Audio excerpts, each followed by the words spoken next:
Hello friends, आप सभी का स्वागत है आपके अपने यूट्यूब चैनल इनसाइट मैथ्स पर, जहां पर हम कंटिन्यू कर रहे हैं सीटेट मैथ्स की सीरीज़। और आज की इस वीडियो में हम देखेंगे सीटेट 8th जैन 2022 में पूछे गए मैथ्स के क्वेश्चंस को। तो चलिए दोस्तों, वीडियो को शुरू करते हैं। दोस्तों, यहाँ पर हमारा क्वेश्चन है which of the following is not used which of the following is not used to represent the data graphically. तो फ्रेंड्स, यहाँ पर जो भी ऑप्शन लिखे हैं पिक्टोग्राफ, पाई चार्ट, एवरेज और हिस्टोग्राफ, देखिए यहाँ पर जो पिक्टोग्राफ होता है, पिक्टोग्राफ का मतलब होता है कि हम पिक्चर्स के थ्रू अपने डेटा को रिप्रेजेंट करें। जैसे यहाँ पर हमने बॉल को सर्कल से रिप्रेजेंट करा है, स्टार को स्टार से रिप्रेजेंट करा है, तो इसको हम लोग कहते हैं पिक्टोग्राफ। पाई चार्ट में क्या करते हैं कि हम एक सर्कल में अलग अलग डिविजन्स में क्या करते हैं, अपने डेटा को रिप्रेजेंट करते हैं। और हिस्टोग्राफ में हम क्या करते हैं, एक बार से, हिस्टोग्राफ में बार के थ्रू हम लोग क्या करते हैं, अपने डेटा को रिप्रेजेंट करते हैं। तो ये पिक्टोग्राफ, पाई चार्ट और हिस्टोग्राम तीनों ही क्या होते हैं, डेटा को ग्राफिकली रिप्रेजेंट करने के लिए होते हैं। बस ये जो एवरेज है ये ग्राफिकली रिप्रेजेंट नहीं करता डेटा को। तो दोस्तों, हमारे इस क्वेश्चन का आंसर क्या हो जाएगा, एवरेज। तो चलिए दोस्तों, अब हम लोग चलते हैं अपने दूसरे क्वेश्चन की तरफ। फ्रेंड्स, यहाँ पर क्वेश्चन लिखा हुआ है Shyama had a rectangular sheet of paper of length 16 centimetre and breadth 8 centimetre. Then she converted this sheet into a square sheet by folding the paper. What will be the change in the number of line of symmetry after folding. तो friends, पहले समझ लेते हैं symmetry का मतलब क्या होता है। सिमेट्री का मतलब है कि two halves that match each other in shape and size. सब इसका मतलब, मान लीजिए मैंने यहाँ पर बी लिखा और अगर इस बी को हम यहाँ बी से कट कर देते हैं तो ये इधर ऐसा हो जाएगा और इधर ऐसा। अब ये दोनों एक दूसरे से बिल्कुल मिलते होंगे, इसे हम लोग क्या कहते हैं, सिमेट्री कहते हैं। और ये जो लाइन होती है जो इनको डिवाइड करती है, इसको कहते हैं line of symmetry.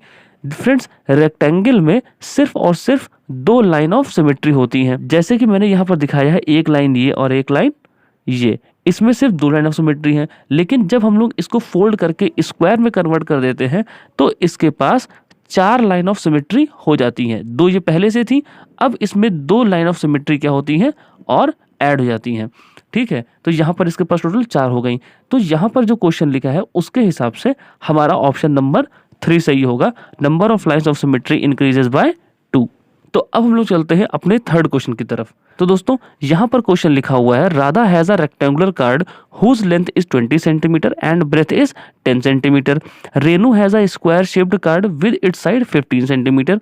What is the difference between the perimeter of the two cards. हमें दोनों कार्ड्स के पेरीमीटर का डिफरेंस बताना है। देखिए, यहाँ पर पहला कार्ड है रेक्टेंगुलर, दूसरा है स्क्वायर। तो फ्रेंड्स, जो रेक्टेंगल का पेरीमीटर होता है उसका फॉर्मूला होता है 2l + b।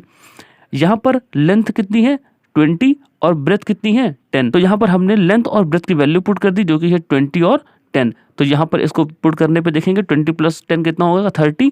और यहाँ पे 30 को 2 से मल्टीप्लाई कर देंगे तो आंसर कितना हो जाएगा, 60। इसका मतलब है कि रेक्टेंगुलर का पेरीमीटर कितना आ गया, 60। और इस तरह जब हम लोग पेरीमीटर ऑफ स्क्वायर निकालेंगे उसका फॉर्मूला कितना होता है, 4 × साइड। और यहाँ पर पुट करेंगे तो कितना हो जाएगा, 4 × 15 दैट इज 60। यानी कि यहाँ पर जो पेरीमीटर आएगा वो 60 हो जाएगा। अब अगर दोनों के डिफरेंस की बात करें तो हमें उन्हें क्या करना होता है, सब्ट्रैक्ट करना पड़ेगा। डिफरेंस के लिए हमें क्या करना है, सब्ट्रैक्ट करना है। 60 - 60 आंसर कितना हो जाएगा, 0। इसका मतलब है कि यहाँ पर ऑप्शन 1 बिल्कुल सही है। अब हम लोग चलते हैं अपने नेक्स्ट क्वेश्चन की तरफ। तो फ्रेंड्स, यहाँ पर क्वेश्चन लिखा है select the component of circle from the option given below. Option 1 radius, angle, centre और diameter. Option number 2 circumference, side, radius, area. Option number 3 radius, chord, perimeter, side. और option number 4 है circumference, centre, radius और diameter. तो friends, एक circle में circumference होता है, centre होता है, रेडियस होता है और डायमीटर है। जैसा कि मैंने इस फिगर में आपको दिखा भी रखा है। सर्कमफेरेंस क्या है, ये आउटर बाउंड्री जो होती है उसको हम लोग सर्कमफेरेंस कहते हैं। सेंटर से लेके सर्कमफेरेंस तक की ये जो डिस्टेंस है इसको हम लोग रेडियस कहते हैं। डायमीटर क्या है, सर्कल के सबसे बड़ी जो कॉर्ड होती है, ये जो मैंने बना रखी है, ये क्या है, डायमीटर है। और सेंटर यहाँ पर मैंने छुप गया है इसके बीच में, वो क्या था, सेंटर। तो ये वाला फोर्थ ऑप्शन क्या है, बिल्कुल सही है। अब चलते हैं दोस्तों अपने अगले क्वेश्चन की तरफ। यहाँ पर क्वेश्चन है if Meeta walks 16 kilometre in 1 hour, how much distance will she cover in 210 minutes. ठीक है, तो हम लोग पहले क्या करेंगे फ्रेंड्स, यहाँ पर देखिए क्या लिखा है, डिस्टेंस कवर्ड इन 1 आवर, यानी कि वो 1 घंटे में कितना डिस्टेंस कवर कर लेती है, तो वो है 16 किलोमीटर। अब देखिए यहाँ पर हमको निकालना है 210 मिनट्स में, तो इस हमने 210 मिनट को किस में चेंज कर लिया है, आर में चेंज कर लिया है। तो आर में चेंज करने के लिए करते क्या है, मिनट को 60 से डिवाइड कर दिया, तो ये कितना हो गया, 3.5 आर आ गया। उसके बाद जब हमको डिस्टेंस निकालनी होगी 3.5 आर में, तो हम क्या करेंगे, 3.5 को मल्टीप्लाई कर देंगे 16 से। क्यों, क्योंकि 1 घंटे में कितना चलता है, 16 किलोमीटर। तो 3.5 आवर में कितना चलेगा, उसको पता करने के लिए क्या करेंगे, उसको मल्टीप्लाई कर देंगे 16 से। तो 3.5 को जब 16 से मल्टीप्लाई करेंगे तो आंसर कितना हो जाएगा, 56। इसका मतलब है कि यहाँ पर हमारा ऑप्शन नंबर 2 बिल्कुल सही है। तो अब हम लोग चलते हैं अपने नेक्स्ट क्वेश्चन की तरफ। तो फ्रेंड्स यहाँ पर क्वेश्चन लिखा हुआ है, Amrita takes a square sheet and divide the sheet into 10 equal rectangles. देखिए हमने यहाँ पर एक स्क्वायर शीट ली और उसको 10 रेक्टेंगल्स में क्या कर लिया है, यहाँ पर देखिए 10 रेक्टेंगल्स में डिवाइड कर लिया। Then she colour 3 strip with the red colour. फिर उसने क्या किया, इसकी 3 स्ट्रिप्स को रेड कलर से कलर कर दिया। मान लीजिए ये 3 स्ट्रिप रेड कलर की हो गई। फिर यहाँ पर क्या लिखा है, now she draws 10 horizontal line on the same sheet which divide the paper equal in 100 parts. फिर उसने यहाँ पर हॉरिजॉन्टल लाइन भी ड्रॉ करी है, जैसे कि मैंने यहाँ पर बनाया है। फिर उसने यहाँ पर क्वेश्चन पूछा है, which of the following fraction shows the part that is not coloured. यहाँ पर पूछा है कौन सा कितना पार्ट कलर्ड नहीं है।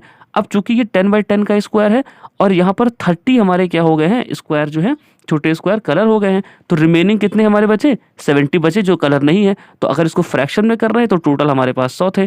अगर इसको हम लोग सॉल्व करेंगे तो आंसर कितना आएगा, 7/10। मुझे लगता है फ्रेंड्स आपको ये क्वेश्चन समझ में आ गया होगा। तो अब हम लोग चलते हैं आगे। तो दोस्तों यहाँ पर क्वेश्चन लिखा हुआ है, which of the following is a perfect cube. इनमें से कौन सा ऐसा है जो परफेक्ट क्यूब है।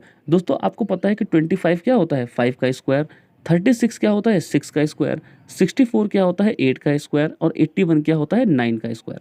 अब हमको इनमें से क्यूब बताना है, लेकिन आपको ये तो पता ही है ना कि 64 क्या होता है, 4 का क्यूब भी होता है। बाकी इनमें से कोई भी क्या है, परफेक्ट क्यूब नहीं है, लेकिन 64 जो है वो 4 का क्यूब होता है। इसलिए हमारा ऑप्शन नंबर 3 सही हो जाएगा। ठीक है, 64 क्या है, 4 का परफेक्ट क्यूब है। चलिए दोस्तों अब हम लोग देखते हैं अपने अगले क्वेश्चन को। तो फ्रेंड्स यहाँ पर क्वेश्चन लिखा हुआ है, Kartik sleep at 10 PM and wakes up at 6 AM।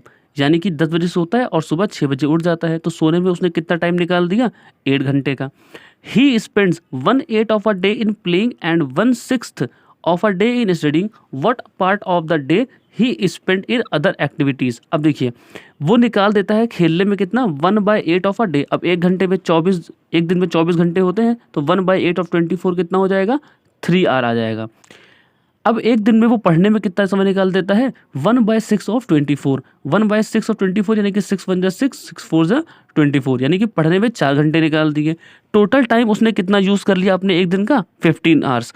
ठीक है, अब बाकी एक्टिविटीज़ के लिए बचेगा कितना, 24 - 15 आवर्स, यानी कि 9 आवर। और जब इसको हम लोग फ्रैक्शन में करेंगे तो 9/24 कितना हो जाएगा, 3/8, यानी कि वो बाकी एक्टिविटीज़ के लिए कितना समय देता है, 3/8 आवर्स। अब हम लोग चलते हैं फ्रेंड्स अपने अगले क्वेश्चन की तरफ। यहाँ पर लिखा है, the length of Rujda and Rekha's braids are 4/10 and 5/10 of a metre. यानी 1 मीटर का इतना इतना पार्ट उनका ब्रेड है। ब्रेड मतलब वो होता है रस्सी टाइप की होती है फ्रेंड्स।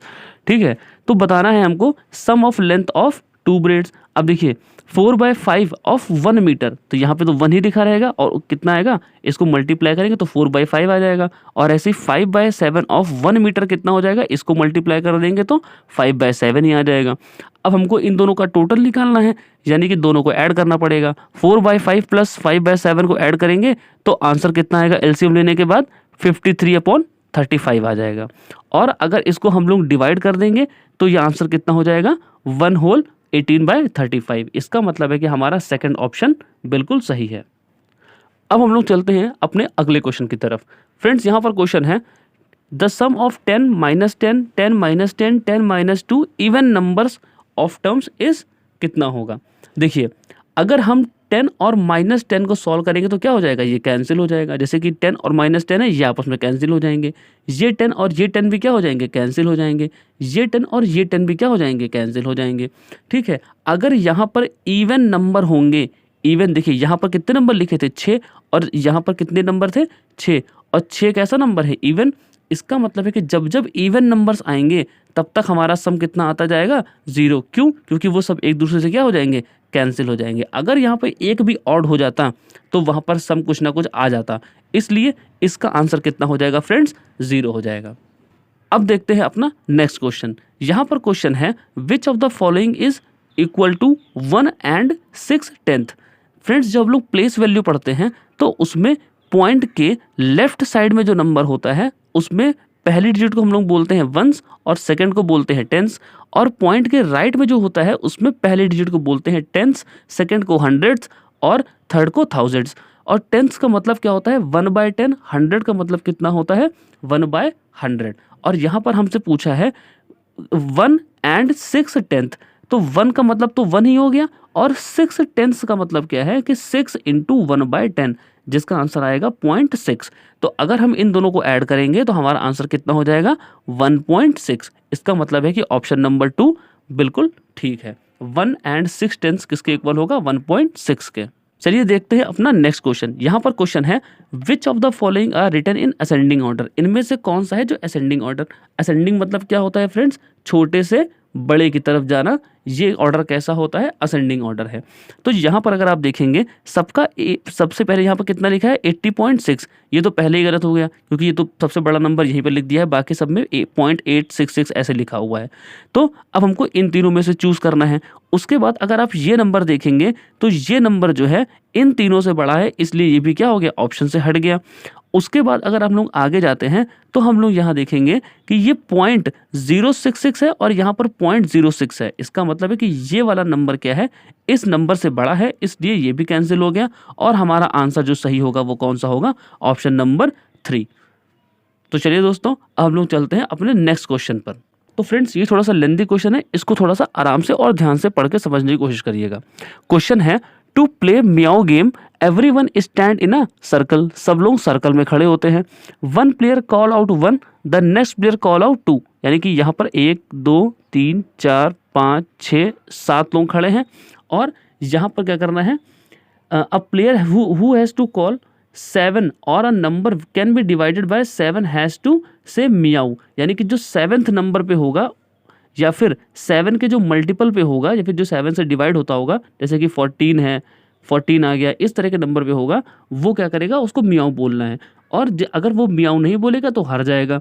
ठीक है, तो the player who says meow in the last will be the winner. जो लास्ट में मियाओ बोलेगा वो जीत जाएगा। Which of the following group of number should occur to say meow to become a winner. इसमें पूछा है कि कौन सा ऐसा ग्रुप होगा जो गेम को जीत जाएगा। देखिए अगर किसी को गेम को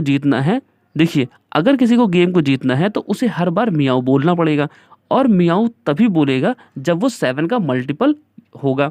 ठीक है, तो अब इसको चेक करने के लिए आप इनमें से सब में डिविजिबिलिटी रूल लगा लीजिएगा कि 7 से कौन सा ग्रुप डिविजिबल है। मैंने डिविजिबिलिटी रूल की वीडियो डाली है, अगर आपने नहीं देखी तो उसको जाकर के अच्छे से देख लीजिए और समझ लीजिए।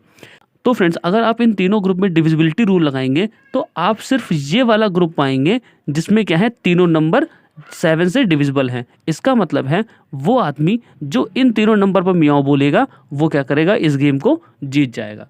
तो फ्रेंड्स मुझे लगता है कि आपको सारे ही क्वेश्चन समझ में आ गए होंगे।